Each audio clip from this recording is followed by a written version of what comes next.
ইসলাম এই শব্দটার মূল আরবি শব্দ হচ্ছে সালাম, যার মানে শান্তি। এছাড়াও এই শব্দটার আরেকটা মূল আরবি সিলম, যার মানে সর্বশক্তিমান আল্লাহর কাছে আত্মসমর্পণ করা। এক কথায় ইসলাম মানে সর্বশক্তিমান আল্লাহর কাছে আত্মসমর্পণের মাধ্যমে শান্তি অর্জন করা। আর যদি কেউ সর্বশক্তিমান আল্লাহর কাছে আত্মসমর্পণ করে তাহলে তাকে বলা হবে একজন মুসলিম। অনেকের ভুল ধারণা আছে যে ইসলাম একটা নতুন ধর্ম, যেটা পৃথিবীর বুকে এসেছে 1400 বছর আগে, আর নবী মুহাম্মদ সাল্লাল্লাহু আলাইহি সাল্লাম তিনি এই ধর্মের প্রতিষ্ঠাতা। সত্যি বলতে ইসলাম এই পৃথিবীর বুকে রয়েছে শরণাতীত কাল থেকে, যখন থেকে মানুষ এই পৃথিবীর বুকে পা রেখেছে। আর নবী মুহাম্মদ সাল্লাল্লাহু আলাইহি সাল্লাম ইসলাম ধর্মের প্রতিষ্ঠাতা নন, বরং তিনি হলেন আল্লাহ তাআলার প্রেরিত সর্বশেষ ও চূড়ান্ত রাসূল, সর্বশেষ নবী। পবিত্র কোরআনে বলা হয়েছে সূরা ফাতির অধ্যায় নম্বর 35 আয়াত নম্বর 24, এমন কোন জাতি বা সম্প্রদায় নেই যাদের কাছে কোনো সতর্ককারী প্রেরণ করা হয়নি। পবিত্র কোরআনে সূরা রদ অধ্যায় নম্বর 13 আয়াত নম্বর 7, প্রত্যেক সম্প্রদায়ের জন্য প্রেরিত হয়েছে পথপ্রদর্শক। পবিত্র কোরআনে এরকম 25 জন নবী রাসূলগণের নাম উল্লেখ করা হয়েছে, যেমন ধরেন আদম, নূহ, ইব্রাহিম, মুসা, ঈসা, মুহাম্মদ, সবার উপরে শান্তি বর্ষিত হোক। পবিত্র কোরআনে 25 জন নবী রাসূলগণের নাম বলা হয়েছে। একটা বিষয় হচ্ছে যীশু খ্রিস্টকে নবী রাসূল বলে মানতে হবে। সেই লোক আসলে মুসলিম নয় যে যীশু খ্রিস্টকে নবী এবং রাসূল বলে মানে না। আমরা মানি যে তিনি হলেন আল্লাহ সুবহানাহু ওয়া তাআলা প্রেরিত অন্যতম প্রধান একজন নবী এবং রাসূল। আমরা মানি যে তিনি হলেন খ্রিস্ট অর্থাৎ মসিহ। আমরা মানি যে তিনি অলৌকিকভাবে জন্মগ্রহণ করেছেন কোনো পুরুষের হস্তক্ষেপ ছাড়াই, যেটা এখনকার দিনের অনেক আধুনিক খ্রিস্টানি বিশ্বাস করে না। আমরা মানি যে তিনি আল্লাহ তাআলার আদেশে মৃত মানুষকে জীবন দিয়েছিলেন। বিশ্বাস করি যে তিনি আল্লাহর আদেশে জন্মান্ধ আর কুষ্ঠরোগীদের সুস্থ করেছিলেন। পবিত্র কোরআনে 25 জন নবী রাসূলের নাম উল্লেখ করা হয়েছে। তবে এছাড়াও বলা হচ্ছে সূরা নিসা অধ্যায় নম্বর 4 আয়াত নম্বর 164 এবং সূরা গাফির অধ্যায় নম্বর 40 আয়াত নম্বর 78, আমি তোমার নিকট কিছু কিছু রাসূলের কথা বিবৃত করেছি, অন্যদের কথা করিনি। তার মানে পবিত্র কোরআনে কিছু কিছু নবী রাসূলগণের কথা উল্লেখ করা হয়েছে। আমাদের প্রিয় নবী মুহাম্মদ সাল্লাল্লাহু আলাইহি ওয়াসাল্লাম বলেছেন যে এই পৃথিবীর বুকে 1,24,000 নবী রাসূল এসেছেন। তবে যেসব নবী রাসূল এসেছেন সর্বশেষ ও চূড়ান্ত নবী মুহাম্মদ সাল্লাল্লাহু আলাইহি সাল্লামের আগে, তারা এসেছিলেন শুধুমাত্র একটা জাতির জন্য। আর যে বাণী তারা প্রচার করেছেন সেই বাণীগুলো মেনে চলা, পালন করার প্রয়োজন ছিল কেবলমাত্র একটা নির্দিষ্ট সময়ের জন্য। যেমন ধরেন যীশু খ্রিস্ট ভাই সাল্লাল্লাহু আলাইহি সাল্লাম, তিনি এসেছিলেন শুধুমাত্র বনী ইসরাইলের জন্য, শুধুমাত্র ইহুদিদের জন্য। পবিত্র কোরআনে উল্লেখ করা হয়েছে সূরা আলে ইমরান অধ্যায় নম্বর 3 আয়াত নম্বর 49, আমি মনোনীত করেছি ঈসা আলাইহিস সালামকে বনী ইসরাইলদের জন্য একজন রাসূল হিসেবে, ইসরায়েলের সন্তানদের জন্য। কোরআনে বলা হয়েছে সূরা সাফ অধ্যায় নম্বর 61 আয়াত নম্বর 6 যে যীশু খ্রিস্ট ভাই সাল্লাল্লাহু আলাইহি সাল্লাম আল্লাহর রাসূল হিসেবে এসেছিলেন বনী ইসরায়েলদের জন্য। একই কথা বলা হয়েছে বাইবেলেও।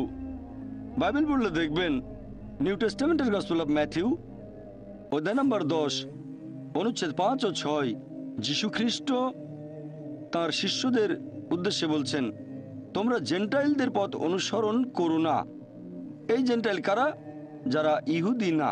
তোমরা জেন্টাইলদের পথ অনুসরণ করো না, আর সামারিটিন নগরে তোমরা প্রবেশ করো না, বরং ইসরায়েলের হারানো মেশকুলের পথ অনুসরণ করো।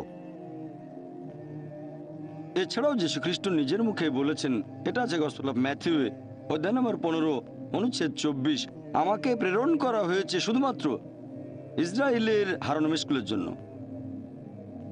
তাহলে যীশু খ্রিস্ট ঈসা আলাইহিস সালাম রাসূল হিসেবে এসেছিলেন শুধুমাত্র বনী ইসরায়েলদের জন্য, শুধু ইহুদিদের জন্য, শুধু ইসরায়েলের হারানো মেশকুলের জন্য। তবে নবী মুহাম্মদ সাল্লাল্লাহু আলাইহি সাল্লাম হলেন সর্বশেষ ও চূড়ান্ত নবী। পবিত্র কোরআনে বলা হয়েছে সূরা আহজাব অধ্যায় নম্বর 33 আয়াত নম্বর 40, মা কানা মুহাম্মাদুন আবা আহাদিম মির জালিকুম والآخر رسول الله وخاتم النبيين وكان الله بكل شيء عليما। যার মানে নবী মুহাম্মদ সাল্লাল্লাহু আলাইহি সাল্লাম তোমাদের মধ্যে কোনো পুরুষের পিতা নয়, বরং সে হলো আল্লাহ প্রেরিত রাসূল এবং সে হলো সর্বশেষ ও চূড়ান্ত নবী এবং আল্লাহর সকল বিষয়ে সবকিছু জানেন। যেহেতু মুহাম্মদ সাল্লাল্লাহু আলাইহি সাল্লাম হলেন সর্বশেষ ও চূড়ান্ত নবী, তাকে শুধুমাত্র মুসলিম বা আরবদের জন্য প্রেরণ করা হয়নি। পবিত্র কোরআনে বলা হয়েছে সূরা আম্বিয়া অধ্যায় নম্বর 21 আয়াত নম্বর 107, وما أرسلناك إلا رحمة للعالمين। আমি তো তোমাকে প্রেরণ করেছি কেবলমাত্র বিশ্বজগতের প্রতি রহমত হিসেবে, সকল সৃষ্টির প্রতি রহমত হিসেবে, সমগ্র মানবজাতির প্রতি রহমত হিসেবে। কথাটা আবার বলা হয়েছে সূরা সাবাহ অধ্যায় নম্বর 34 আয়াত নম্বর 28, وما أرسلناك إلا كافة للناس بشيرا ونذيرا। আমি তো তোমাকে প্রেরণ করেছি সমগ্র মানবজাতির প্রতি সুসংবাদদাতা এবং একজন সতর্ককারী হিসেবে, কিন্তু অধিকাংশ মানুষই এখনো এটা জানে না। যেহেতু নবী মুহাম্মদ সাল্লাল্লাহু আলাইহি সাল্লাম হলেন সর্বশেষ চূড়ান্ত নবী, তাকে শুধুমাত্র মুসলিম বা আরবদের জন্য পাঠানো হয়নি, পাঠানো হয়েছে পুরো মানবজাতির জন্য। আর নবী মুহাম্মদ সাল্লাল্লাহু আলাইহি সাল্লাম সম্পর্কে ভবিষ্যৎবাণী পৃথিবীর সবগুলো প্রধান ধর্মের গ্রন্থগুলোতেই পাওয়া যাবে, এমনকি বাইবেলে উল্লেখ করা হয়েছে। ওল্ড টেস্টামেন্ট পড়লে দেখবেন বাইবেলের বুক অব ডিউটেরোনমি অধ্যায় নম্বর 18 অনুচ্ছেদ 18 সর্বশক্তিমান ঈশ্বর বলছেন, তোমাদের জ্ঞাতিভেদের মধ্য থেকে আমি একজন রাসূল মনোনীত করব, সে হবে তোমার মতো এবং আমি তার মুখে কথা দিয়ে দেব, তারপর সে আমার আদেশ অনুযায়ী সব কাজ করবে। এই ভবিষ্যৎবাণী যেটা বলা হয়েছে ওল্ড টেস্টামেন্টে বুক অব ডিউটেরোনমি অধ্যায় নম্বর 18 অনুচ্ছেদ 18, আল্লাহ তাআলা কথা বলছেন মুসা আলাইহিস সালামের সাথে আর বলছেন, আমি একজন রাসূল মনোনীত করব তোমার জ্ঞাতি ভাইদের মধ্যে, সে হবে তোমার মতো, আমি তার মুখে কথা দিয়ে দেব এবং সে কথা বলবে আমার আদেশ অনুযায়ী। অনেক খ্রিস্টান আছে তারা বলে এই ভবিষ্যৎবাণীটা দিয়ে যীশুখ্রিস্টকে বোঝানো হয়েছে। যদি তাদেরকে প্রশ্ন করি যে এই ভবিষ্যৎবাণীটা দিয়ে কিভাবে যীশুখ্রিস্টের কথা বোঝানো হয়েছে, তারা তখন উত্তরে বলবে, এখানে ভবিষ্যৎবাণীটাতে বলা হয়েছে আমি একজন রাসূল মনোনীত করব তোমার জ্ঞাতি ভাইদের মধ্যে, যে হবে তোমার মতো, যে রাসূল আসবেন তিনি হবেন মুসা আলাইহিস সালামের মতো। আর খ্রিস্টানরা বলে যে মুসা আলাইহিস সালাম আর যীশু খ্রিস্টের মধ্যে সাদৃশ্যগুলো হচ্ছে যীশুখ্রিস্ট এবং মুসা নবী দুজনেই শান্তিতে থাকুন, তারা দুজনেই ছিলেন ইহুদি। তারা দুজনেই যীশুখ্রিস্ট এবং মুসা নবী, তারা শান্তিতে থাকুন, তারা দুজনেই ছিলেন আল্লাহ তাআলার রাসূল। মাত্র দুটো মিল দেখেই যদি দাবি করা হয় যে ভবিষ্যৎবাণীটা পূরণ হয়ে গেছে, তাহলে বাইবেলে যতজন নবী রাসূলের নাম বলা হয়েছে যারা এসেছেন মুসা আলাইহিস সালামের পরে, সবাই এটা পূরণ করেছেন। মুসা আলাইহিস সালামের পরে যারা এসেছেন তারা সবাই ইহুদি আর সবাই ছিলেন আল্লাহর নবী। যেমন ধরেন নবী সুলাইমান, Ezekiel, Isaiah, Daniel, Joel, John the Baptist, তারা সবাই ছিলেন ইহুদি এবং তারা সবাই ছিলেন আল্লাহর নবী। যদি দুটো সাদৃশ্য যথেষ্ট হয়ে থাকে, তাহলে বাইবেলে বর্ণিত আরো অনেক নবী রাসূল এই ভবিষ্যৎবাণীটা পূরণ করেছেন। সত্যি বলতে যদি ভালো করে দেখেন, এই ভবিষ্যৎবাণীটা একজনের ক্ষেত্রে পুরো মিলে যায়, তিনি হলেন সর্বশেষ ও চূড়ান্ত নবী মুহাম্মদ সাল্লাল্লাহু আলাইহি সাল্লাম। যদি ভালো করে দেখেন, মুসা নবী এবং নবী মুহাম্মদ শান্তিতে থাকুন, তারা দুজনেই জন্মগ্রহণ করেছেন প্রাকৃতিকভাবে। তাদের একজন মা ছিলেন এবং একজন বাবাও ছিলেন। কিন্তু যিশু বা ঈসা আলাইহিস সালাম জন্মেছেন অলৌকিকভাবে, কোনো পুরুষের হস্তক্ষেপ ছাড়াই। তার একজন মা ছিলেন কিন্তু কোনো বাবা ছিলেন না। আর পবিত্র কোরআনে তার জন্মের কথা উল্লেখ করা হয়েছে সূরা আলে ইমরান অধ্যায় নম্বর 3 আয়াত নম্বর 47। এ কথাটা বাইবেলে বলা হয়েছে গসপেল অফ ম্যাথিউ অধ্যায় নম্বর 1 অনুচ্ছেদ 18 এবং গসপেল অফ লুক অধ্যায় নম্বর 1 অনুচ্ছেদ 35, যে তিনি অলৌকিকভাবে জন্মেছিলেন কোনো পুরুষের হস্তক্ষেপ ছাড়াই। তাহলে আমরা বুঝতে পারছি নবী মুহাম্মদ সাল্লাল্লাহু আলাইহি সাল্লাম তিনি ছিলেন নবী মুসা আলাইহিস সালামের মতো, আর যিশু বা ঈসা আলাইহিস সালাম তিনি নবী মুসা আলাইহিস সালামের মতো নন। এছাড়াও আমরা জানি যে নবী মুহাম্মদ এবং নবী মুসা দুজনের শান্তিতে থাকুন, তারা দুজনেই ছিলেন বিবাহিত, তাদের সন্তান ছিল।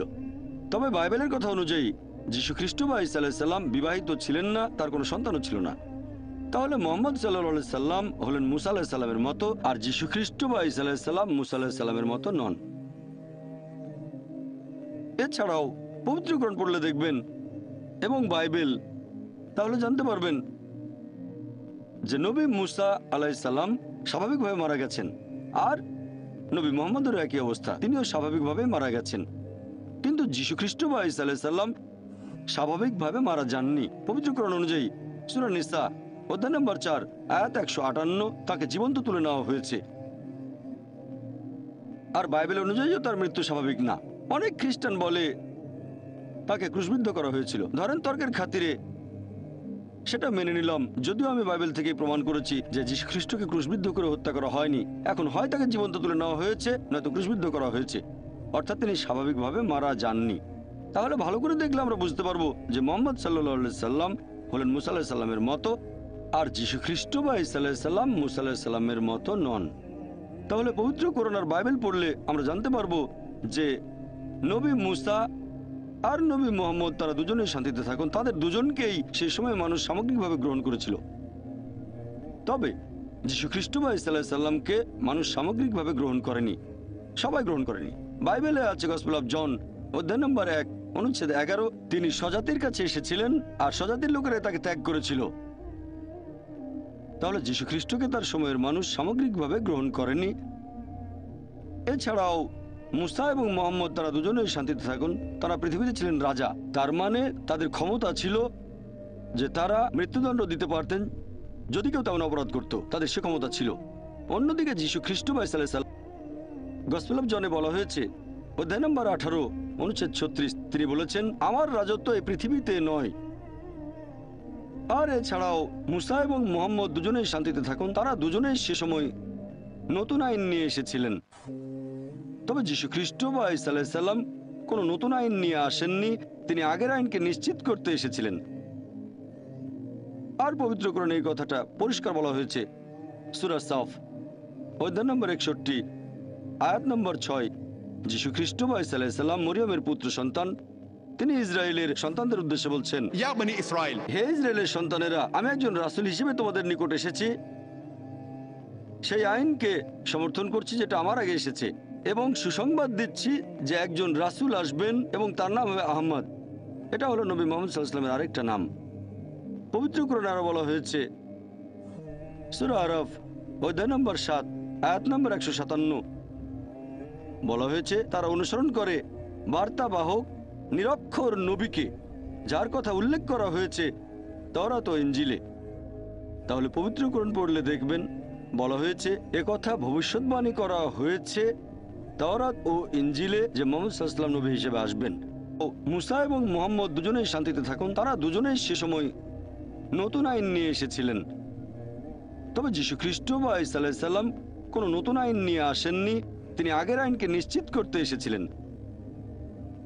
আর পবিত্র কোরআনে এই কথাটা পরিষ্কার বলা হয়েছে সূরা সাফ অধ্যায় নম্বর 61 আয়াত নম্বর 6, যীশু খ্রিস্ট বা ঈসা আলাইহিস সাল্লাম মরিয়মের পুত্র সন্তান, তিনি ইসরায়েলের সন্তানদের উদ্দেশ্যে বলছেন, या बनी इसराइल হে ইসরায়েলের সন্তানেরা, আমি একজন রাসূল হিসেবে তোমাদের নিকট এসেছি, সেই আইনকে সমর্থন করছি যেটা আমার আগে এসেছে, এবং সুসংবাদ দিচ্ছি যে একজন রাসূল আসবেন এবং তার নাম হবে আহমদ। এটা হলো নবী মুহাম্মদ সাল্লাল্লাহু আলাইহি ওয়াসাল্লামের আরেকটা নাম। পবিত্র কোরআনে আরো বলা হয়েছে সূরা আরাফ অধ্যায় নম্বর 7 আয়াত নম্বর 157, বলা হয়েছে তারা অনুসরণ করে বার্তাবাহক নিরক্ষর নবীকে, যার কথা উল্লেখ করা হয়েছে তাওরাত ও ইনজিলে। তাহলে পবিত্র কোরআন পড়লে দেখবেন বলা হয়েছে কথা ভবিষ্যৎবাণী করা হয়েছে তাওরাত ও ইনজিলে যে মুহাম্মদ সাল্লাল্লাহু আলাইহি ওয়াসাল্লাম নবী হিসেবে আসবেন। তাহলে মুহাম্মদ সাল্লাল্লাহু আলাইহি ওয়াসাল্লামের ব্যাপারে ভবিষ্যৎবাণী করা হয়েছে বাইবেলের ওল্ড টেস্টামেন্টে বুক অব ডিটোরনমি অধ্যায় 18 অনুচ্ছেদ 18। এছাড়াও আরো বলা হয়েছে বুক অব ডিটোরনমি অধ্যায় 18 অনুচ্ছেদ 19, যদি কেউ তার কথায় কর্ণপাত না করে আমি তাহলে তাকে দেখে নেব। বাইবেলের কিছু অনুবাদ বলছে তাহলে আমি প্রতিশোধ নেব। তার মানে যদি কেউ এই রাসূলের কথাগুলো মান্য করে না চলে, সর্বশক্তিমান ঈশ্বর এদের উপর প্রতিশোধ নেবেন। বাইবেলের ওল্ড টেস্টামেন্টে বলা হয়েছে বুক অব আইজায়া অধ্যায় নম্বর 29 অনুচ্ছেদ 12, বলা হয়েছে এই গ্রন্থ দেওয়া হবে তাকে যার অক্ষর জ্ঞান নেই, আর তখন তাকে বলা হবে তুমি এটা পড়ো, সে তখন উত্তরে বলবে আমি তো পড়তে জানি না। আর ঠিক এই ঘটনাটাই ঘটেছিল যখন সর্বশেষ ও চূড়ান্ত নবী মুহাম্মদ সাল্লাল্লাহু আলাইহি ওয়াসাল্লামের কাছে প্রথমবারের মতো ওহী নাজিল হয়েছিল। আমরা ইতিহাস থেকে জানতে পারি যখন নবী মুহাম্মদ সাল্লাল্লাহু আলাইহি সাল্লাম জাবলে নূরে গেলেন, মানে হেরা গুহায়, সেখানে প্রথমবারের মতো আল্লাহর ওহী নিয়ে হাজির হলেন ফেরেশতা জিবরাইল, আর তিনি বললেন ইকরা। আমাদের নবী মুহাম্মদ সাল্লাল্লাহু আলাইহি ওয়াসাল্লাম বললেন, ما أنا بقارئ। আমি তো পড়তে জানি না। এখানে সেই ভবিষ্যৎবাণীটা সম্পূর্ণভাবে পূরণ হয়ে গেছে, যেটা আছে বুক অব আয়াতে অধ্যায় নম্বর 29 অনুচ্ছেদ 12। এই গ্রন্থ দেওয়া হবে তাকে যার অক্ষর জ্ঞান নেই, আর তাকে বলা হবে তুমি এটা পড়ো। সে তখন বলবে আমি তো পড়তে জানি না। আর মুহাম্মদ সাল্লাল্লাহু আলাইহি ওয়াসাল্লাম ঠিক একই কথা বলেছিলেন, ما أنا بقارئ। আমি তো পড়তে জানি না।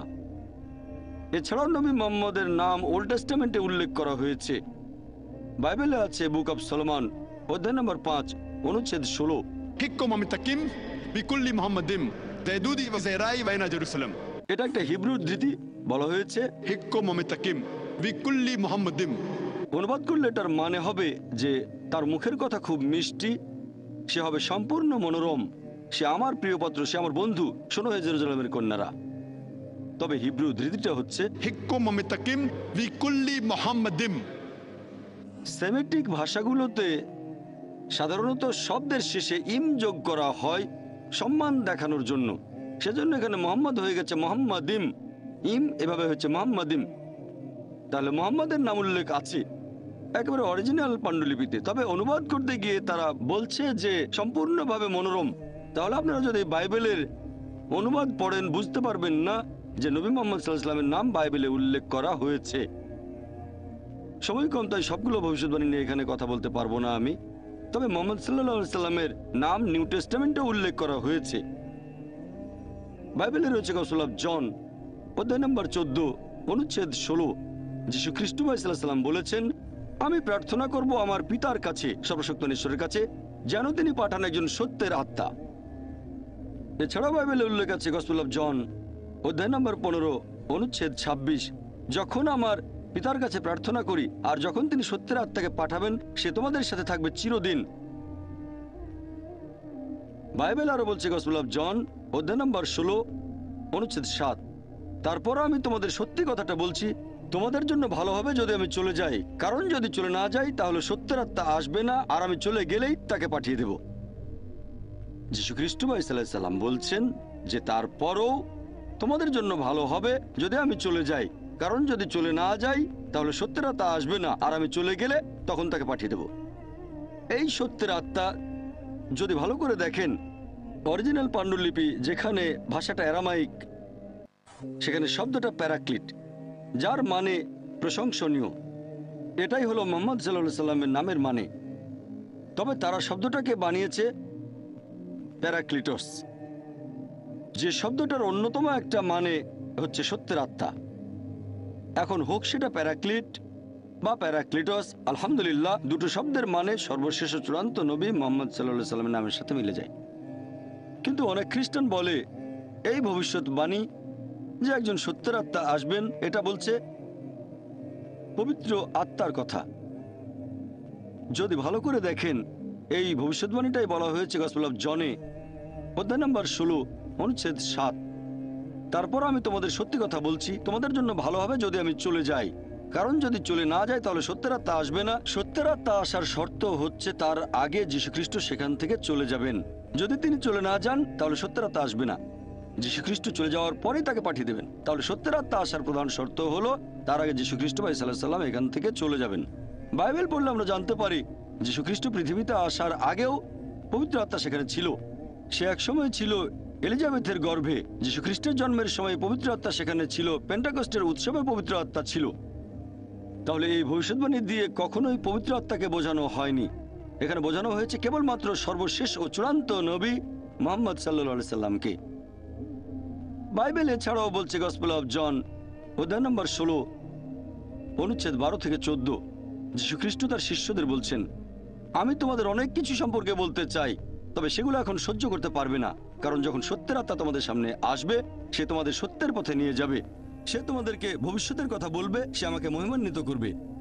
তাহলে এই ভবিষ্যৎবাণীটা অন্য কাউকে বোঝাচ্ছে না, বোঝাচ্ছে সর্বশেষ ও চূড়ান্ত নবী মুহাম্মদ সাল্লাল্লাহু আলাইহি ওয়াসাল্লামকে। যিশু বলছেন, আমি তোমাদেরকে অনেক কিছু সম্পর্কে বলতে চাই।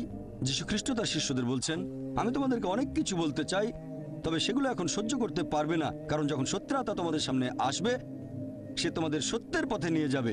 সে নিজের থেকে কিছুই বলবে না, সে যা শুনবে সে কথাগুলোই বলবে। সে তোমাদের সত্যের পথে নিয়ে যাবে, তোমাদেরকে সে ভবিষ্যতের কথা বলবে, সে আমাকে মহিমান্বিত করবে। তাহলে এই ভবিষ্যৎবাণী অন্য কাউকে বোঝাচ্ছে না, বোঝাচ্ছে সর্বশেষ ও চূড়ান্ত নবী মোহাম্মদ সাল্লাল্লাহু সাল্লামকে। আমি একটা লেকচার দিয়েছিলাম যেটার বিষয় ছিল মোহাম্মদ সাল্লাল্লাহু সাল্লামকে নিয়ে ভবিষ্যৎবাণী পবিত্র বাইবেলে। আমি ঘন্টার পর ঘন্টা বলে যেতে পারি এই একটা বিষয় নিয়েই। এছাড়াও পবিত্র কোরআনে বলা হয়েছে, সূরা রদ অধ্যায় নম্বর 13 আয়াত নম্বর 38 বলা হয়েছে, लिकुल्लि अजलिन किताब। প্রত্যেক যুগেই আমি কিতাব প্রেরণ করেছি, ওহী নাজিল করা হয়েছে। পবিত্র কোরআনে এরকম 4টা আসমানি কিতাবের নাম উল্লেখ করা হয়েছে, তাওরাত, জাবুর, ইনজিল এবং কোরআন। তাওরাত হলো সেই ওহী আসমানি কিতাব যেটা নাজিল হয়েছিল নবী মুসা আলাইহিস সালামের উপর। জাবুর হলো সেই আসমানি কিতাব যেটা নাজিল হয়েছিল নবী দাউদ আলাইহিস সালামের উপর। ইনজিল হচ্ছে সেই আসমানি কিতাব যেটা নাজিল হয়েছিল যীশু খ্রিস্ট ভাই সাল্লাল্লাহু আলাইহি সাল্লামের উপর। আর কোরআন হচ্ছে সর্বশেষ ও চূড়ান্ত আসমানি কিতাব যেটা নাজিল হয়েছিল সর্বশেষ ও চূড়ান্ত নবী মুহাম্মদ সাল্লাল্লাহু আলাইহি সাল্লামের উপর। পবিত্র কোরআনে মাত্র 4টা আসমানি কিতাবের নাম উল্লেখ করা হয়েছে। তবে প্রত্যেক যুগেই আল্লাহ তাআলা আসমানি সহিফা পাঠিয়েছেন। এরকম অনেক সহিফা থাকতে পারে, যেমন ধরেন সুফে ইব্রাহিম ইত্যাদি, কিন্তু নাম দিয়ে মাত্র 4টার কথা আছে। এখন যেসব আসমানি কিতাব নাজিল হয়েছিল সর্বশেষ ও চূড়ান্ত কিতাব পবিত্র কোরআনের আগে, সেগুলো এসেছিল একটা নির্দিষ্ট সম্প্রদায়ের মানুষের জন্য। আর সেই কিতাবের আদেশ নির্দেশগুলো পুরোপুরিভাবে মেনে চলার প্রয়োজন ছিল একটা নির্দিষ্ট সময় পর্যন্ত। তবে পবিত্র কোরআন হচ্ছে সর্বশেষ ও চূড়ান্ত কিতাব। এটা শুধুমাত্র মুসলিম বা আরবদের জন্য প্রেরণ করা হয়নি। পবিত্র কোরআনে বলা হয়েছে সূরা ইব্রাহিম অধ্যায় নম্বর 14 আয়াত নম্বর 1, আলিফ লাম র, এই কিতাব আমি অবতীর্ণ করেছি তোমার প্রতি নবী সাল্লাল্লাহু আলাইহি সাল্লাম, যাতে করে তুমি পথ দেখাতে পারো মানব জাতিকে অন্ধকার থেকে আলোর দিকে। বলা হয়েছে যাতে করে নবী মুহাম্মদ সাল্লাল্লাহু আলাইহি সাল্লাম পথ দেখাতে পারেন পুরো মানব জাতিকে, শুধু মুসলিম বা আরবদের নয়, গভীর অন্ধকার থেকে আলোর দিকে। কোরআন আরো বলছে সূরা ইব্রাহিম অধ্যায় নম্বর 14 আয়াত নম্বর 52, এটা মানুষের জন্য একটা বার্তা, যেন এটা দ্বারা তারা সতর্ক হয়ে যায় এবং জানতে পারে যে তিনি একমাত্র উপাস্য, যাতে বোধ শক্তি সম্পন্নরা উপদেশ গ্রহণ করে। সূরা বাকারায় উল্লেখ করা হয়েছে অধ্যায় নম্বর 2 আয়াত নম্বর 185, রমজান হলো সেই মাস যে সময় কোরআন অবতীর্ণ হয়েছে মানব জাতির পথের দিশারি হিসেবে, সত্য ও মিথ্যার পার্থক্যকারী রূপে। এরপর পবিত্র কোরআনে সূরা জুমার অধ্যায় নম্বর 39 আয়াত নম্বর 41, আমি অবতীর্ণ করেছি তোমার প্রতি নবী সাল্লাল্লাহু আলাইহি সাল্লাম সত্য সহ কিতাব মানুষ জাতিকে পথ দেখানোর জন্য। এখানে শুধু মুসলিম বা আরবদের পথ দেখানোর কথা বলা হয়নি, পথ দেখাতে হবে পুরো মানব জাতিকে। যেহেতু কোরআন হচ্ছে সর্বশেষ আর চূড়ান্ত কিতাব, এটা শুধুমাত্র মুসলিম বা আরবদের জন্য নয়, পবিত্র কোরআন পুরো মানব জাতির জন্য।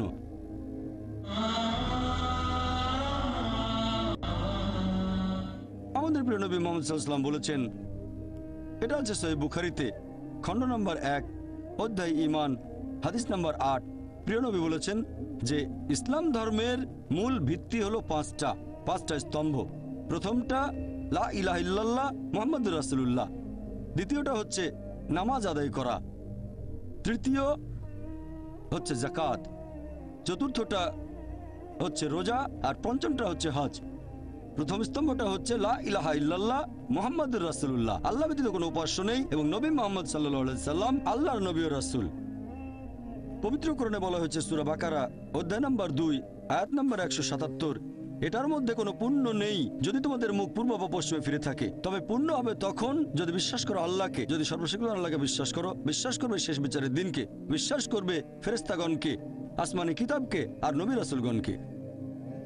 আমি আজকে লেকচারের শুরুতে পবিত্র কোরআনের একটা আয়াতের উদ্ধৃতি দিয়েছিলাম। সূরা আলে ইমরান অধ্যায় নম্বর 3 আয়াত নম্বর 64 বলা হয়েছে, कुल या अहलल किताब অর্থাৎ বলো হে কিতাবীগণ, तालो इला कलमतिन सवाइम बैनना बैनकुम। এসো সেই কথায় যা আমাদের ও তোমাদের মধ্যে এক। এখানে প্রথম সাদৃশ্যটা কি? अल्लाह नाबुदा इल्लल्लाह আমরা ইবাদত করি কেবল একজন আল্লাহ তাআলার, वला नुश्रिक बिही शैयन আমরা অন্য কাউকে তার শরীক করি না, वला यत्तखिज बादुना बादन अरबाबन मिन दुनिल्लाह আমরা আমাদের নিজেদের মধ্য থেকে আল্লাহ ব্যতীত অন্য কাউকে রব হিসেবে গ্রহণ করি না। फंतवल्लो এরপরও যদি তারা মুখ ফিরিয়ে নেয়, فقولوا اشهدوا বলো তোমরা সাক্ষী থাকো, بأننا مسلمون। অর্থাৎ আমরা মুসলিম, নিজের ইচ্ছাকে সমর্পণ করি আল্লাহ সুবহানাহু ওয়া তাআলার কাছে। পবিত্র কোরআনের এই আয়াতটা আমাদেরকে দেখিয়ে দেয় কিভাবে ভিন্ন ধর্মের মানুষের সাথে কথা বলতে হবে, বিশেষ করে যারা আহলে কিতাব। বলা হয়েছে, تعالوا إلى كلمة سواء بيننا وبينكم। এসো সেই কথায় যা আমাদের ও তোমাদের মধ্যে এক। প্রথম সাদৃশ্যটা কি? ألا نعبد إلا الله এক আল্লাহ ব্যতীত আমরা অন্য কারো ইবাদত করি না, ولا نشرك به شيئا আমরা অন্য কাউকে তার শরীক করি না, ولا يتخذ بعضنا بعضا أربابا من دون الله। আমরা আমাদের নিজেদের মধ্য থেকে আল্লাহ ব্যতীত অন্য কাউকে রব হিসেবে গ্রহণ করি না। আমাদের দেখতে হবে যে সাদৃশ্যগুলো কি কি। সেই সাদৃশ্যগুলো যেগুলো উল্লেখ করা হয়েছে বাইবেল এবং পবিত্র কোরআনে। পবিত্র কোরআনে পরিষ্কার বলা হয়েছে, সূরা ইখলাস অধ্যায় নম্বর 112 আয়াত 1 থেকে 4 বলা হয়েছে, قل هو الله أحد বলো তিনি আল্লাহ এক অদ্বিতীয়, الله الصمد আল্লাহ তিনি সার্বভৌম চিরস্থায়ী, لم يلد ولم يولد কাউকে জন্ম দেননি, কখনো জন্ম নেননি, ولم يكن له كفوا أحد। তার সমতুল্য আর কিছুই নেই। এই হলো 4 লাইনের সংজ্ঞা আল্লাহ সুবহানাহু ওয়া তাআলার সর্বশক্তিমান ঈশ্বরের, যেটা আছে পবিত্র কোরআনে। যদি কেউ এমন দাবি করে যে অমুক মানুষটা হলো ঈশ্বর, যদি সেই লোকটা সূরা ইখলাসের এই 4 লাইনের সংজ্ঞার সাথে মিলে যায়, তাহলে আমরা মুসলিমরা কোনো আপত্তি ছাড়াই তাকে আল্লাহ বলে মেনে নিতে পারবো। প্রথমটা হচ্ছে, قل هو الله أحد বলো তিনি আল্লাহ এক এবং অদ্বিতীয়। দ্বিতীয়টা, الله الصمد আল্লাহ তিনি সার্বভৌম চিরস্থায়ী, لم يلد ولم يولد কাউকে জন্ম দেননি, কখনো জন্ম নেননি, ولم يكن له كفوا أحد। তার সমতুল্য আর কিছুই নেই। এই 4 লাইনের সংজ্ঞা সূরা ইখলাস, এটাকে বলা যেতে পারে থিওলজির কষ্টিপাথর। থিও মানে ঈশ্বর, লজি মানে বিদ্যা, থিওলজি মানে ঈশ্বর সম্পর্কে বিদ্যা। সূরা ইখলাস ঈশ্বর তত্ত্বের কষ্টিপাথর। যদি কেউ দাবি করে যে অমুক লোকটা হচ্ছে ঈশ্বর, অথবা মানুষ যেসব ঈশ্বরের উপাসনা করে সেই ঈশ্বরকে সূরা ইখলাস দিয়ে পরীক্ষা করে দেখেন, সে যদি সূরা ইখলাসের এই 4টা পরীক্ষায় পাশ করে, আমরা মুসলিমরা তাহলে কোনো আপত্তি ছাড়াই সেই লোকটাকে আল্লাহ বলে মেনে নেব। একই ধরনের কথা বাইবেলেও আছে। বাইবেলের ওল্ড টেস্টামেন্টে বুক অব ডিউটেরোনমি অধ্যায় নম্বর 6 অনুচ্ছেদ 4 নবী মুসা আলাইহিস সালাম বলছেন, شما إسرائيل أدنى الحين وأدنى خد। এটা হিব্রু রীতি, যার মানে, শোনো হে ইসরায়েলবাসী, ঈশ্বর আমাদের প্রভু কেবলমাত্র একজন। একবার যীশু খ্রিস্ট আলাইহিসসালামকে প্রশ্ন করা হলো ঈশ্বরের আদেশগুলোর মধ্যে প্রথমটা কি। যীশু সেই উত্তরটাই দিলেন যেটা আগে বলেছিলেন নবী মুসা আলাইহিস সালাম। এটা আছে গসপেল অফ মার্কে অধ্যায় নম্বর 12 অনুচ্ছেদ 29। যীশু খ্রিস্ট তখন উত্তরে বললেন, شما إسرائيل أدنى الحين وأدنى خد। শোনো হে ইসরায়েলবাসী, ঈশ্বর আমাদের প্রভু কেবলমাত্র একজন। পবিত্র কোরআনে বলা হয়েছে সূরা নিসা অধ্যায় নম্বর 4 আয়াত নম্বর 48 যে আল্লাহ সুবহানাহু ওয়া তাআলা সর্বশক্তিমান ঈশ্বর, যে পাপকে কখনোই ক্ষমা করবেন না সেটা আল্লাহর সাথে অন্য কাউকে শরীক করা। অন্য যে কোনো পাপ তিনি চাইলে ক্ষমা করতে পারেন, তবে যদি কেউ আল্লাহ তাআলার সাথে অন্য কাউকে শরীক করে তাহলে সে খুব ভয়ঙ্কর পাপ করেছে। পবিত্র কোরআনে আরো বলা হয়েছে সূরা নিসা অধ্যায় নম্বর 4 আয়াত নম্বর 116 যে আল্লাহ সুবহানাহু ওয়া তাআলা কখনোই তার সাথে অন্য কাউকে শরীক করা পাপ ক্ষমা করবেন না। অন্য যে কোনো পাপ তিনি চাইলে ক্ষমা করতে পারেন, তবে যদি কেউ আল্লাহ সুবহানাহু ওয়া তাআলার সাথে অন্য কাউকে শরীক করে সে তাহলে ভীষণভাবে পথভ্রষ্ট হয়। তাহলে ইসলাম ধর্মে সবচেয়ে বড় পাপ সর্বশক্তিমান আল্লাহর সাথে অন্য কাউকে শরীক করা, আল্লাহ তাআলার পাশাপাশি অন্য কারো ইবাদত করা। আর একই রকম কথা আছে বাইবেলের মধ্যেও। বুক অব এক্সোডাস অধ্যায় নম্বর 20 অনুচ্ছেদ 3 থেকে 5 বলা হয়েছে যে সর্বশক্তিমান ঈশ্বর বলছেন, তোমরা আমার পাশাপাশি অন্য কোনো দেবতার উপাসনা করবে না, তোমরা আমার কোনো প্রতিমূর্তি তৈরি করবে না যেটার সাথে কোনো রকম সাদৃশ্য আছে আকাশমণ্ডলীর উপরে, নিচের পৃথিবী বা তার নিচে পানিতে কোনো কিছু। তোমরা তাদের সামনে নতজানু হবে না, তাদের সেবা করবে না, কারণ আমি তোমাদের ঈশ্বর তোমাদের প্রভু খুব ঈর্ষাপরায়ণ। একই কথা আবারও আছে বুক অব ডিউটেরোনমি অধ্যায় নম্বর 5 অনুচ্ছেদ 7 থেকে 9। সর্বশক্তিমান ঈশ্বর বলছেন, তোমরা আমার পাশাপাশি অন্য কোনো দেবতার উপাসনা করবে না, তোমরা আমার কোনো রকম মূর্তি তৈরি করবে না যেটার সাথে কোনো রকম সাদৃশ্য আছে আকাশমণ্ডলীর উপরে, নিচের পৃথিবী বা তার নিচে পানিতে কোনো কিছুর। তোমরা তাদের সামনে নতজানু হবে না, তাদের সেবা করবে না, কারণ আমি তোমাদের ঈশ্বর তোমাদের প্রভু খুব ঈর্ষাপরায়ণ। পবিত্র কোরআনে পরিষ্কার বলা হয়েছে সূরা মাইদা অধ্যায় নম্বর 5 আয়াত নম্বর 72 لقد كفر الذين قالوا إن الله هو المسيح ابن مريم তারা ধর্মের অবমাননা করে, তারা কুফরি করে যারা এরকম বলে যে আল্লাহ হলেন যিশু মরিয়মের পুত্র সন্তান। কোরআন বলছে তারা ধর্মের অবমাননা করছে, তারা কুফরি করছে যারা এরকম বলে যে আল্লাহ হলেন যিশু খ্রিস্ট মরিয়মের পুত্র সন্তান। وقال المسيح অথচ মসিহ বলেছেন, يا بني إسرائيل হে বনি ইসরাইল, اعبدوا الله আল্লাহর ইবাদত করো, ربي وربكم তিনি আমারও তোমাদের প্রভু। إنه من يشرك بالله যদি কেউ আল্লাহর সাথে অন্য কাউকে শরীক করে, فقد حرم الله عليه الجنة আল্লাহ তার জন্য জান্নাত নিষিদ্ধ করবেন, ومأواه النار وما للظالمين من أنصار। আর জাহান্নাম হবে তার আবাসস্থল এবং তাদের জন্য পরকালে কোনো সাহায্যকারী নেই। যিশু আলাইহিস সালাম বলেছেন, إنه من يشرك بالله যদি কেউ আল্লাহর সাথে অন্য কাউকে শরীক করে, فقد حرم الله عليه الجنة আল্লাহ তার জন্য অবশ্যই জান্নাত নিষিদ্ধ করবেন, ومأواه النار وما للظالمين من أنصار। আর জাহান্নাম হবে তার আবাসস্থল এবং তাদের জন্য পরকালে কোনো সাহায্যকারী নেই। সবচেয়ে বড় পাপ ইসলাম ধর্মে, পাশাপাশি খ্রিস্টান ধর্মেও আল্লাহর সাথে অন্য কাউকে শরীক করা। তবে দুর্ভাগ্যের কথা, আমাদের আশেপাশে এরকম অনেক খ্রিস্টান ভাই বোন আছেন যারা বলেন যে যীশু খ্রিস্ট নাকি নিজেকে ঈশ্বর বলে দাবি করেছেন। সত্যি বলতে যদি বাইবেল পড়েন, গোটা বাইবেলে একেবারে পরিষ্কার করে বলা এমন একটা অনুচ্ছেদও পাবেন না যেখানে যীশু খ্রিস্ট সাল্লাম নিজেই বলেছেন যে আমি ঈশ্বর বা তোমরা আমার উপাসনা করো। আমি এই কথাটা আরেকবার বলছি, যদি আপনারা বাইবেল পড়েন, গোটা বাইবেলে একেবারে পরিষ্কার করে বলা এরকম একটা অনুচ্ছেদ খুঁজে পাবেন না পুরো বাইবেলের মধ্যে যেখানে যীশু খ্রিস্ট, তিনি শান্তিতে থাকুন, নিজের মুখে বলেছেন যে আমি ঈশ্বর বা তোমরা আমার উপাসনা করো। সত্যি বলতে যদি বাইবেল পড়েন, যীশু খ্রিস্ট তার নিজের মুখে বলেছেন। বাইবেলের গসপেল অফ জন অধ্যায় নম্বর 14 অনুচ্ছেদ 28 যীশু খ্রিস্ট সাল্লাম বলেছেন, আমার পিতা আমার চেয়ে মহান। গসপেল অফ জন অধ্যায় 10 অনুচ্ছেদ 29, আমার পিতা সবার চেয়ে মহান। গসপেল অফ ম্যাথিউ অধ্যায় 12 অনুচ্ছেদ 28, আমি শয়তানকে তাড়িয়ে দেই ঈশ্বরের আত্মার সাহায্যে। গসপেল অফ লুক অধ্যায় 11 অনুচ্ছেদ 20, আমি ঈশ্বরের আঙুলের সাহায্যে শয়তানকে তাড়িয়ে দিই। গসপেল অফ জন অধ্যায় 5 অনুচ্ছেদ 30, আমি আমার নিজের থেকে কিছুই করতে পারি না, যেরকম শুনি সেভাবে বিচার করি এবং আমার বিচার সঠিক, কারণ আমি নিজের ইচ্ছা পূরণ করি না, পিতার ইচ্ছা পূরণ করি। যদি কেউ বলে আমি নিজের ইচ্ছা পূরণ করি না, আল্লাহর ইচ্ছা পূরণ করি, সে একজন মুসলিম। যীশু খ্রিস্ট তার নিজের মুখে বলেছেন, আমি আমার নিজের থেকে কিছুই করতে পারি না, যেরকম শুনি সেভাবেই বিচার করি এবং আমার বিচার সঠিক, কারণ আমি নিজের ইচ্ছা পূরণ করি না, আল্লাহর ইচ্ছা পূরণ করি। যদি কেউ বলে যে আমি সর্বশক্তিমান আল্লাহর কাছে নিজের ইচ্ছাকে সমর্পণ করলাম, তাহলে আরবিতে আমরা তাকে বলে থাকি একজন মুসলিম। মুসলিম মানে সর্বশক্তিমান আল্লাহর কাছে আত্মসমর্পণ করা। এ ব্যাপারে আমি শুরুতেই বলেছি, তাহলে যিশু আলাইহিস সালাম ছিলেন একজন মুসলিম। বাইবেলে আছে বুক অফ অ্যাক্টস অধ্যায় নম্বর 2 অনুচ্ছেদ 22, বলা হয়েছে, হে ইসরায়েলের অধিবাসীরা, এই কথা শোনো, নাজারেত শহরের যিশু ঈশ্বর মনোনীত একজন মানুষ, তোমাদের মাঝে যে অনেক অলৌকিক আর আশ্চর্য কাজ করবে, ঈশ্বর তাকে দিয়ে এগুলো করাবেন আর তোমরা তার সাক্ষী। বলা হয়েছে নাজারেত শহরের যিশু ঈশ্বর মনোনীত একজন মানুষ, তোমাদের মাঝে যে অনেক অলৌকিক আর আশ্চর্য কাজ করবে, ঈশ্বর এগুলো তাকে দিয়ে করাবেন আর তোমরা তার সাক্ষী থাকবে। যীশু খ্রিস্ট কখনোই নিজেকে ঈশ্বর বলে দাবি করেননি। তিনি ছিলেন আল্লাহ সুবহানাহু ওয়া তাআলার অন্যতম প্রধান একজন নবী এবং রাসূল। পবিত্র কোরআনে বলা হয়েছে সূরা ইসরা অধ্যায় নম্বর 17 আয়াত নম্বর 110, কুলিদুল্লাহ আবিদুর রহমান আইয়ামা তাদু ফালাল আসমাউল হুসনা। তোমরা তাকে আল্লাহ নামে ডাকো অথবা রহমান নামে, তোমরা তাকে যে নামেই ডাকো না কেন, সকল সুন্দর নাম সেগুলো তো তারই।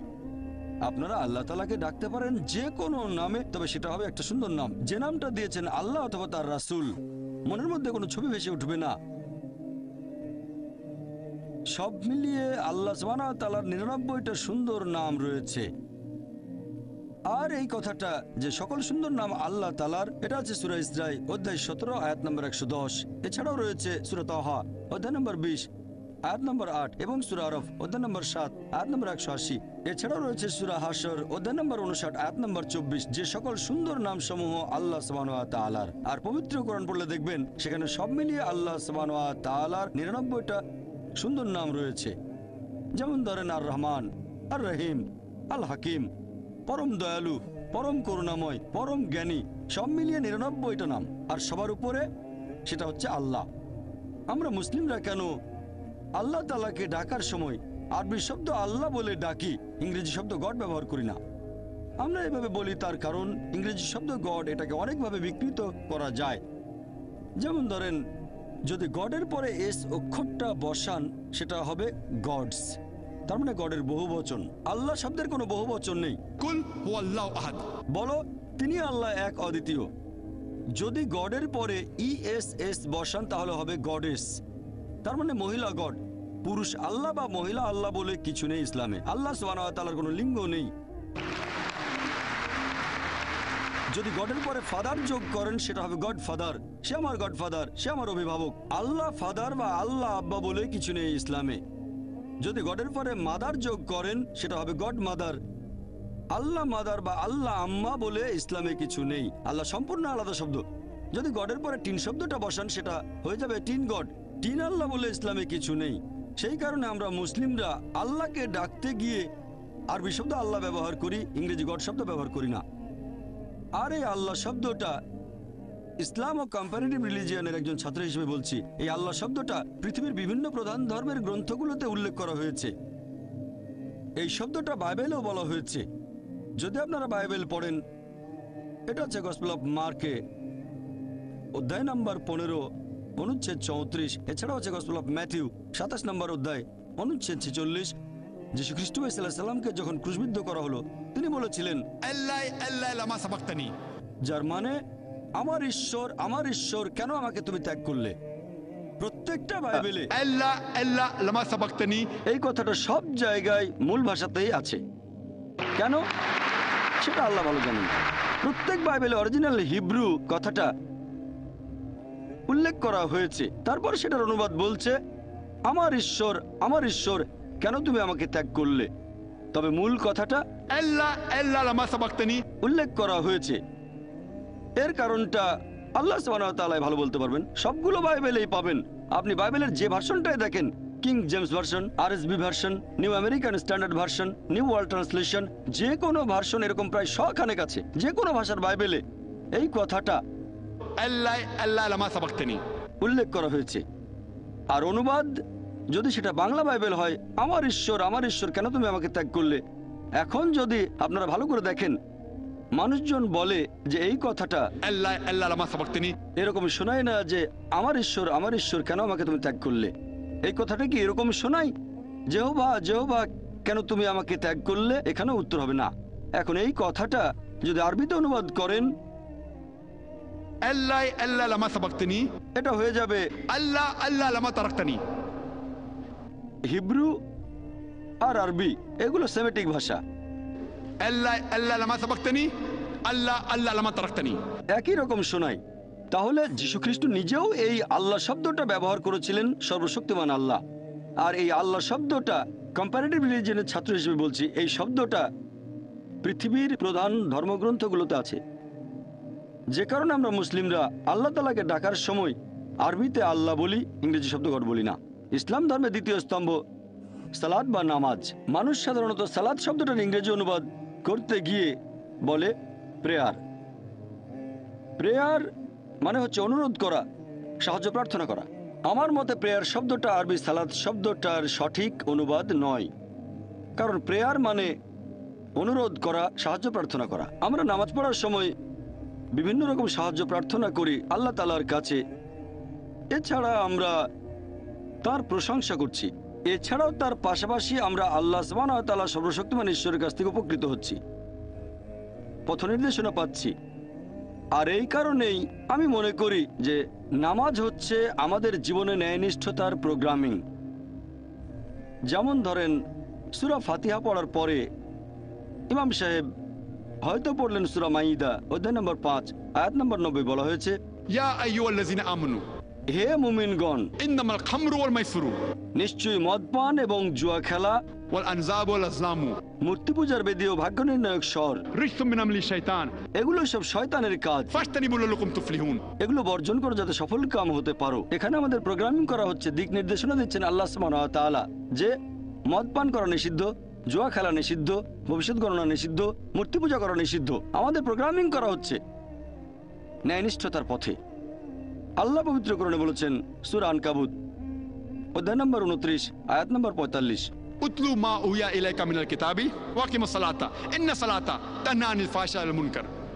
আবৃত্তি করো কিতাব হতে যা তোমার প্রতি প্রত্যাদেশ হয় এবং সালাত কায়েম করো, কারণ নিশ্চয়ই সালাত বিরত রাখে অশ্লীল ও মন্দ কাজ থেকে। পবিত্রগ্রন্থ বলছে যে নামাজ বিরত রাখে অশ্লীল ও খারাপ কাজ থেকে। সেজন্য সালাতকে আমি প্রেয়ার বা প্রার্থনা বলি না, বলি ন্যায়নিষ্ঠতার প্রোগ্রামিং, অথবা সাধারণ ভাষায় বলতে গেলে বলবো ব্রেন ওয়াশিং। তবে মনে করেন আজান দিচ্ছে, কেউ আপনাকে বললো কোথায় যাচ্ছেন, আপনি বললেন ব্রেন ওয়াশিং এ, এই কথাটা একটু অদ্ভুত শোনাবে। সেজন্য আমার কোনো আপত্তি নেই যদি কেউ সালাত শব্দটাকে ইংরেজিতে বলে প্রেয়ার, তবে মনে করিয়ে দিচ্ছি যে এটা সঠিক অনুবাদ নয়। একইভাবে আমি বলেছি যে আল্লাহ হচ্ছে সঠিক শব্দ, গড শব্দটা এর সঠিক অনুবাদ নয়। তবে কেউ যদি আল্লাহকে বোঝাতে গড শব্দটা ব্যবহার করে অমুসলিমদের সঙ্গে আলোচনার সময়, যেমন আমি করছি অমুসলিমদের আল্লাহর শব্দ বোঝাতে, এতে কোনো আপত্তি নেই। তারপরও মনে করিয়ে দিচ্ছি গড শব্দটা আরবি আল্লাহ শব্দের সঠিক অনুবাদ নয়। একইভাবে প্রেয়ার এই শব্দটাও আরবি সালাত শব্দের সঠিক অনুবাদ নয়। আমাদের মুসলিমদের জন্য এটা আবশ্যিক যে প্রতিদিন কমপক্ষে 5 ওয়াক্ত নামাজ পড়ব। পবিত্র কোরআন বলছে সূরা ইসরা অধ্যায় নম্বর 17 আয়াত নম্বর 78 এবং সূরা তাহা অধ্যায় 20 আয়াত 130 যে আমরা প্রতিদিন 5 ওয়াক্ত নামাজ আদায় করব। যেমন ধরেন একটা স্বাস্থ্যবান মানুষ, ডাক্তাররা আমাদের বলেন যে প্রতিদিন অন্তত 3 বার খেতে হবে। একইভাবে আত্মার সুস্বাস্থ্যের জন্য আমাদের উচিত প্রতিদিন 5 ওয়াক্ত নামাজ পড়া। পবিত্র কোরআন বলছে সূরা মাইদা অধ্যায় নম্বর 5 আয়াত নম্বর 6, হে মুমিনগণ, যখন তোমরা সালাতের জন্য প্রস্তুত হবে তখন তোমরা মুখমণ্ডল এবং কোণী পর্যন্ত নিজেদের হাত ধৌত করবে এবং তোমাদের মাথা মাসাহ করবে এবং গোড়ালি পর্যন্ত তোমাদের পা ধৌত করবে। তাহলে অজু করাটা নামাজ আদায় করার আগে একটা আবশ্যিক কাজ। অজু করা ফরজ। খ্রিস্টানদের বাইবেলেও একই কথা বলা হয়েছে। বাইবেল পড়লে দেখবেন ওল্ড টেস্টামেন্টে বুক অফ এক্সোডাস অধ্যায় নম্বর 40 অনুচ্ছেদ 31 ও 32 যে মুসা এবং হারুন এবং তাদের সন্তানেরা তারা তাদের হাত এবং পা ধৌত করলো যখন তারা মন্দিরে গেল এবং যখন ঈশ্বরের বেদির কাছে আসলো তারা ধৌত করলো যেভাবে নির্দেশ দিয়েছেন সর্বশক্তিমান ঈশ্বর। একই কথা আবারও আছে বুক অফ অ্যাক্টস অধ্যায় 21 অনুচ্ছেদ 26 বলা হয়েছে যে পল এবং তার সাথের মানুষজন ধৌত করলো যখন তারা প্রভুর সামনে আসলো। আগের অনুচ্ছেদে বলা হয়েছিল বুক অফ এক্সোডাস অধ্যায় 40 অনুচ্ছেদ 31 আর অনুচ্ছেদ 32 যে মুসা এবং হারুন এবং তাদের সন্তানেরা প্রভুর সামনে যাওয়ার আগে নিজেদের ধৌত করলো। তাহলে অজু করা এটা ইসলাম ধর্মে আবশ্যিক, আর খ্রিস্টান ধর্মেও আবশ্যিক অজু করা। এছাড়াও পবিত্র কোরআনে উল্লেখ করা হয়েছে সূরা তাহা অধ্যায় নম্বর 20 অনুচ্ছেদ 11 ও 12 নবী মুসা যখন আগুনের কাছে গেলেন তিনি একটা কণ্ঠ শুনলেন, হে মুসা, আমি তোমার প্রতিপালক, তাই আমার উপস্থিতিতে তোমার পায়ের জুতা খোলো, কারণ তুমি এখন পবিত্র তুয়া উপত্যকার উপরে রয়েছ। নামাজ পড়ার আগে জুতো খোলা এই নির্দেশটা দিয়েছেন আল্লাহ সুবহানাহু ওয়া তাআলা মুসা আলাইহিস সালামকে। এই কথাটা বাইবেলেও উল্লেখ আছে। বুক অফ এক্সোডাস অধ্যায় 3 অনুচ্ছেদ 5 বলা হয়েছে সর্বশক্তিমান ঈশ্বর মুসাকে বলছেন, আর কাছে এসো না, তুমি তোমার পা থেকে জুতো খুলে ফেলো, কারণ তুমি এখন পবিত্র ভূমিতে আছো। এই কথাটা আবারও আছে বুক অফ অ্যাক্টস অধ্যায় 7 অনুচ্ছেদ 33, তুমি তোমার পা থেকে জুতো খুলে ফেলো, কারণ তুমি এখন রয়েছো পবিত্র ভূমিতে। যেহেতু আল্লাহ তাআলা নবী মুসা আলাইহিস সালামকে এই নির্দেশ দিয়েছেন, আমরা নামাজের আগে জুতো খুলে ফেলি।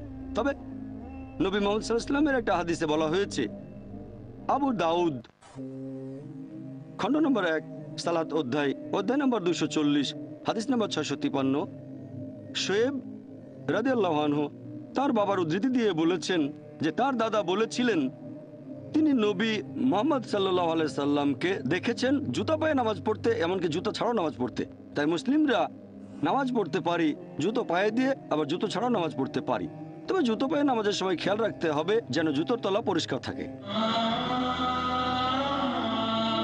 এছাড়াও আরেকটা হাদিস আছে সহিহ বুখারীতে খণ্ড নম্বর 1 আজান অধ্যায় নম্বর 75 হাদিস নম্বর 692, হযরত আনাস রাদিয়াল্লাহু আনহু তিনি বলেছেন যখন আমরা নামাজ পড়ি আমাদের কাঁধে যেন পাশের জনের কাঁধ লাগে। আরেকটা হাদিস আবু দাউদে খণ্ড নম্বর 1 সালাত অধ্যায় নম্বর 245, হাদিস নম্বর 666। আব্দুল্লাহ ইবনে উমর রাদিয়াল্লাহু আনহু বলেছেন, একবার নবী নামাজ শুরুর আগে পেছন ফিরে বললেন, কাতার সোজা করে কাঁধে কাঁধ লাগিয়ে দাঁড়াও, ফাঁকাগুলো বন্ধ করো যাতে শয়তানের যাতায়াতের জন্য পথ না থাকে। নবী এখানে সেই শয়তানের কথা বলেননি যেমনটা দেখবেন জাদুঘরে মাথায় শিং আর পেছনে লেজ। যে শয়তানের কথা বলেছেন সেটা জাতিবিদ্বেষ, জাতিভেদ, বর্ণবাদ, শ্রেণী বৈষম্য। হোক সেই মানুষগুলো ধনী বা গরিব, রাজা বা ফকির, নামাজ পড়ার সময় আমরা কাঁধে কাঁধ লাগিয়ে দাঁড়াবো। হোক সেই মানুষগুলো সাদা বা কালো, হলুদ বা বাদামি, নামাজ পড়ার সময় আমরা কাঁধে কাঁধ লাগিয়ে দাঁড়াবো। আর নামাজের সবচেয়ে শ্রেষ্ঠ অংশ হলো সিজদা দেয়া বা সিজদা করা। পবিত্র কোরআনে সিজদার কথা সব মিলিয়ে উল্লেখ করা হয়েছে 92 বার। আল্লাহ বলেছেন সূরা আলে ইমরান অধ্যায় নম্বর 3 আয়াত নম্বর 43 যে, হে মরিয়ম, তোমার প্রতিপালকের প্রতি অনুগত হও এবং সিজদা করো আর রুকুকারীদের সাথে রুকু করো। আল্লাহ এই কথাটা আবারও বলেছেন সূরা হজ অধ্যায় নম্বর 22 আয়াত নম্বর 77, या الذين आमनू, হে মুমিনগণ, তোমরা রুকু করো এবং সিজদা করো, প্রতিপালকের ইবাদত করো এবং সৎ কাজ করো যাতে সফলকাম হতে পারো। আল্লাহ সুবহানাহু ওয়া তাআলার সকল নবী রাসূলগণই তারা যখন নামাজ আদায় করেছেন, যখন আল্লাহর কাছে ইবাদত করেছেন, তখন তারা সিজদা দিয়েছেন। আপনারা বাইবেল পড়লে দেখবেন ওল্ড টেস্টামেন্টের বুক অফ জেনেসিস অধ্যায় নম্বর 17 অনুচ্ছেদ 3, ইব্রাহিম প্রণামে নত হলেন মহান ঈশ্বরের সামনে।